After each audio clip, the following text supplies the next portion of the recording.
శ్రీశైలం దేవస్థానం అవసరాల నిమిత్తం రికవరీ వాహనం, టోయింగ్ వాహనం, హైడ్రాలిక్, ఎలక్ట్రికల్ ల్యాడర్ వాహనాలు 3 వాహనాలను కొనుగోలు చేశారు. భక్తుల రద్దీ సమయంలో, వాహనాల ట్రాఫిక్ క్రమబద్ధీకరణ సమయంలో ఇబ్బందులను అధిగమించేందుకు రికవరీ, బోయింగ్ వాహనాలను ఏర్పాటు చేస్తున్నట్లు ఆలయ ఈవో పెద్దిరాజు తెలిపారు. అలానే క్షేత్ర పరిధిలో విద్యుత్ దీపాల మరమ్మతుల కోసం హైడ్రాలిక్, ఎలక్ట్రికల్ ల్యాడర్ వాహనం కూడా కొనుగోలు చేశామన్నారు. ఈ 3 వాహనాలకు గంగాధర మండపం వద్ద ఆలయ సంప్రదాయాన్ని అనుసరించి అర్చకులు, ఆలయ ఈవో పెద్దిరాజు, అధికారులు పూజాధికారులు నిర్వహించి వాహనాలను ప్రారంభించారు.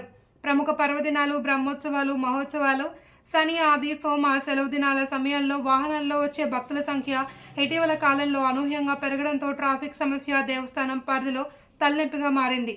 ఈ నేపథ్యంలో దేవస్థానం ఈవో పెద్దిరాజు ట్రాఫిక్ నియంత్రణకు ముందడుగు వేస్తూ నియంత్రణ వాహనాలు కొనుగోలు చేశారు. ఈ వాహనాల కొనుగోలు వలన వాహనాల ట్రాఫిక్ సమస్య ఏదైతే ఉందో తలెత్తిన వెంటనే దాన్ని పక్కకు తరలించి ట్రాఫిక్ క్లియర్ చేసేందుకు ఈ వాహనాల ఉపయోగం ఉంటుంది అని ఈవో పెద్దిరాజు తెలిపారు.